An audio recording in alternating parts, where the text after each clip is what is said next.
What's going on? It's the Rap Nerd, and I'm here today to talk about David Fincher's latest film that's on Netflix called The Killer.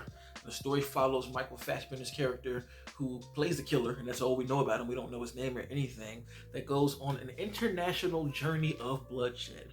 Now that sounds really, really vague because I have to keep it vague. I don't want to spoil much of anything because I just watched the trailer, and if you watch the trailer, you really don't know much about what's going on.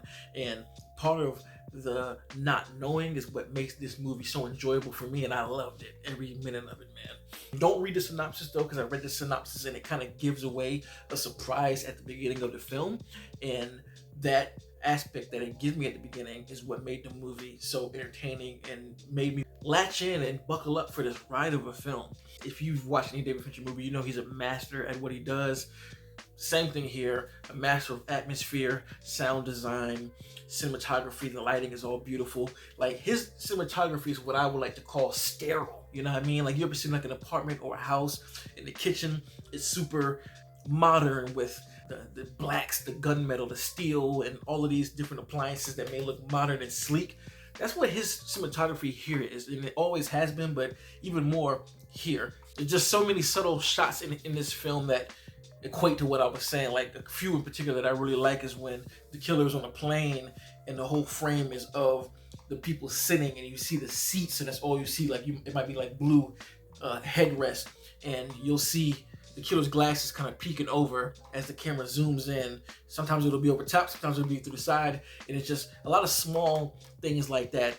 Another shot is when the killer is riding his motorcycle, and you actually get a shot inside of his helmet. You can kind of hear him breathing because some shit's going on, and you see the color of the glasses on his face, and it kind of is a metaphor for what the whole movie is about, which I'll get into that in a second. The filmmaking in here is God tier, and for that part alone, I enjoyed it. It was just me taking notes, seeing like what the master is doing, because again, Fincher is that dude. We all know that, so that's no mistake.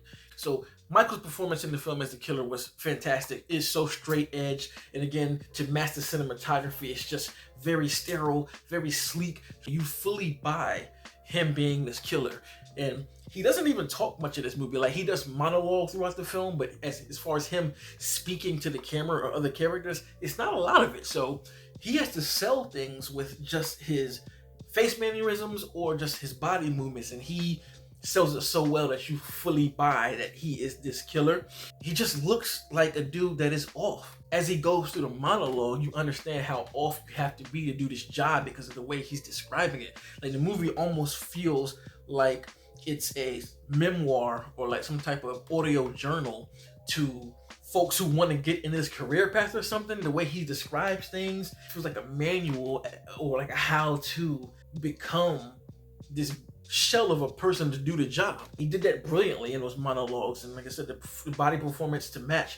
And everybody else who's in the film brings their A game. I mean, when it comes to Fincher, he brings the best out of people, so none of the performance lacked at all in here. My favorite thing about the movie really is the way that the life of an assassin is depicted. This was, for me personally, not saying ever, I know there are other movies that kind of do the same thing, but for me, this is the most realistic that an assassin's life has ever been depicted on film, for me, from what I've seen. It doesn't look cool, it doesn't look illustrious, you know, he is rich and wealthy, but you don't get a sense of that at all. There are only a few moments that you do get a feel for that, which is like middle of the movie and then the very end, where you can kind of see that luxurious, wealthy aspect that they always frame assassins to be living. But for the most part, the shit sucks. You can tell that this job has made him cold. It's very tiresome. It's very dangerous. And I've never seen a film involving assassins depicted that way. It's always like, oh, this is fucking cool. You know, he has these James Bond weapons and he drives Ferraris and does all this. Like, he doesn't do any of that here. He's like a regular guy that goes to like okay hotels. He drives regular cars. Yes, he has his ammo and these things stashed away, which those things do feel cool and kind of like a page out of an espionage book. But he goes about everything mad regular. It's a strange dichotomy that you get with the film because he is the main character, and it's like at the beginning of the film you really are with him as a character. But as the movies progress on and he lives up to the job of being an assassin, you start to kind of be like, I don't know, we should be like in this guy's shoes because this motherfucker is crazy. the movie's called The Killer for a reason, and you definitely get to see a lot of kills happen, and they all happen in realistic ways. So each one of them is a gut punch, and it just feels surreal. One of the earlier kills in the film really made my jaw drop because I was like, wow, that is actually wrong for him to have done that. But you just like, oh my goodness, didn't expect that to happen. This technically is not an action film, but there are some action sequences in here. One in particular that happens in the house, I thought was an amazing action sequence. Great fight, man. Like, the choreography for that was just so phenomenal. It was so believable. It was scary for reasons that you'll see when you watch it, and it just felt so real and impactful with every punch thrown, every whatever happens. Easily my favorite sequence in the film that I just thought was masterfully crafted, and that makes me want to see what Fincher would do with a flat-out action film of that caliber, because the way that was handled with his sensibilities and his direction paired with the fight, I thought it was great.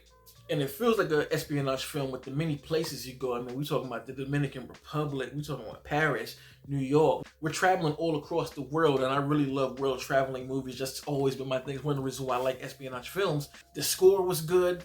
It was kind of techno, but not really. It was used in spaces to really amplify the tension. Like, it wasn't something that you could point out as a score. Sometimes it just felt environmental, like it could be coming from a vehicle or something that's close, but it just built the tension every time it did drop in. And then the use of the music in the perfect places and how he uses it in the film, it all works really, really well too.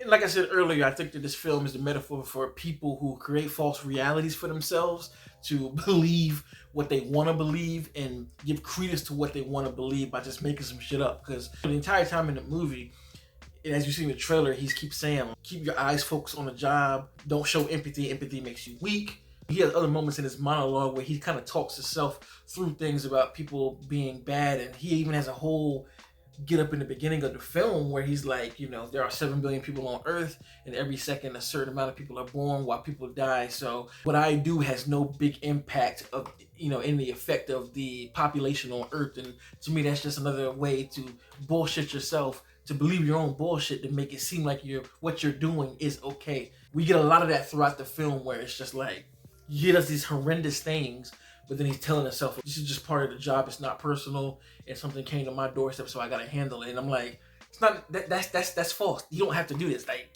you're bullshit. Like, you don't want to confront the terrible things that you're doing, so you're making up a lie. And another circle back moment before we get out of here. Again, the assassin's life. Like, I've never seen it depicted this way. Some people may find the first 15 minutes boring, but I actually like that because it depicts how assassins really do their job, from when they get that contract up into the point of the target. It felt realistic. Watching this film, I'm like, this has to be how it is. So I enjoyed it for that. So let me know in the comments what you think about The Killer, whether you rank it in David Fincher's filmography. If you like this kind of content, make sure to like and subscribe if you already are subscribed.